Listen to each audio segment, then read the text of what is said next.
Good morning, ladies and gentlemen. Why don't we talk about a little bit of conducting? And this is the first four bars of Beethoven Symphony Number One. That is probably one of the most challenging part of the first movement to conduct. So let's take a little look at that. What is going on there? What is happening there? We have a common time 4/4 tempo. They say adagio molto, 8 notes. It should be the concept of the interpretation, which means we are conducting four, but a subdivided four because it's adagio molto.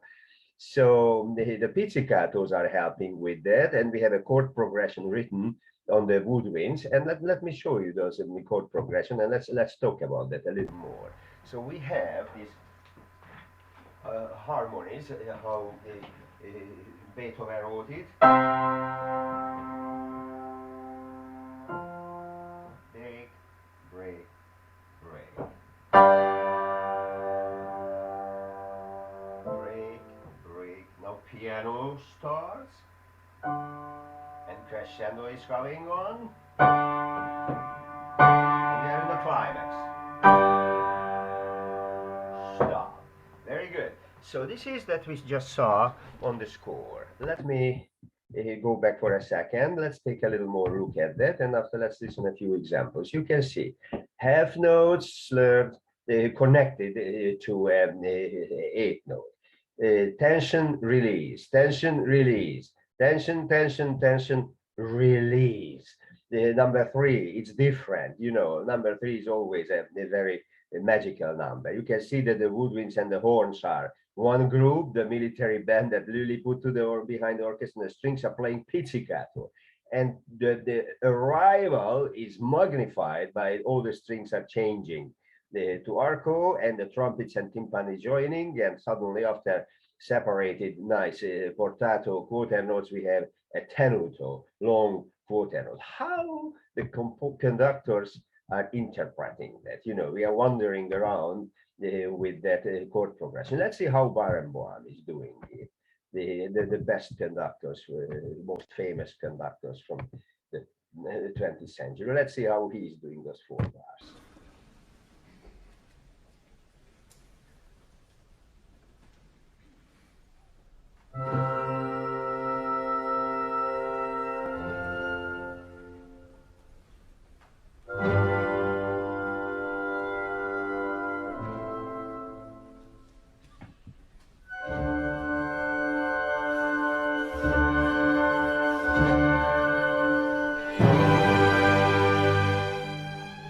Very interesting. We can learn a lot from that, what he just did.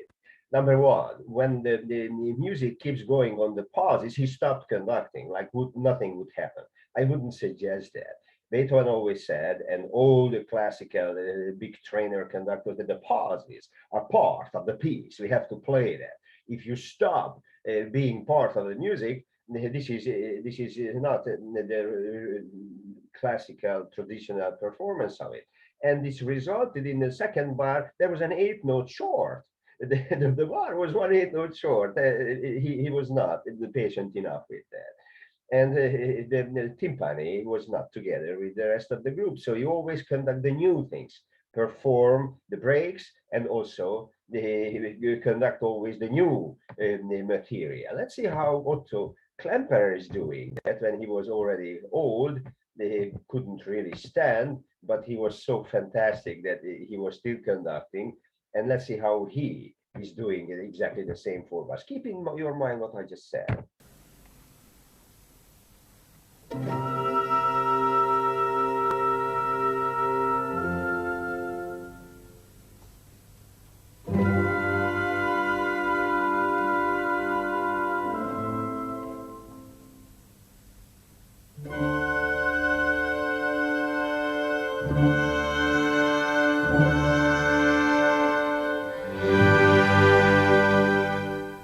Have you noticed that he even showed the end of the long G, the dominant, where we just arrived? Have you noticed that how clearly he gave the two characters in one gesture at the beginning, the pizzicato on the strings and the long note on the woodwinds? He gave those all with one gesture, start of these guys and also start of these guys. They are just moving the tip of their fingers, and those guys have to take a big breath. and he knew that all, and his gesture was very clear. You might also notice that when the pauses were applied by Beethoven, the end of the first and second bar, he was giving tiny clicks with his hand without a clear ictus, because passive conducting, showing that this is very critical part of the piece. Let's see another example, how Herbert for Karajan is doing exactly the same. A few bars, and let's keep in our mind these all the possibilities that I just mentioned for you, the all requests, all Beethovenian suggestions, part of the music, because he said that he's not a composer, he's a tone poet. He can convey a message without a program, to be or not to be. There's a tonal wandering around. What is the goal of the human existence? Let's see how Karajan is doing it.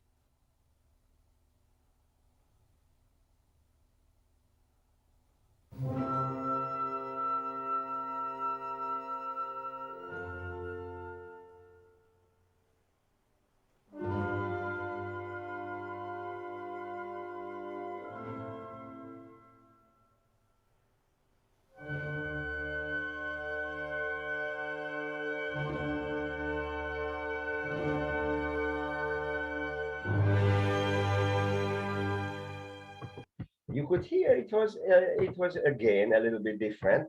What you could see at the beginning, when he gave the preparation with again the pizzicato and the fortepiano half note on the woodwinds were very clearly given. And you also could see from his conducting that he showed even the tension and release, the tension and release. He moved his hands a little bit even more further inside to show that this is how Beethoven wanted. And he was not pushing the tempo, he was magnifying these two bars, and it was not rushing with it, but even magnifying. Here's the question mark: to be or not to be. We arrive to the dominant question with a hair later. This is a performing device that we all should learn from him. You see, just 4 bars, and we can learn a lot from that. I hope you enjoyed it, and if you have any questions, don't forget to contact me. And from my Hungarian accent, you will remember me, and I wish you all a wonderful day. Enjoy music and love more every day. Thank you, thank you, thank you. Have a great day.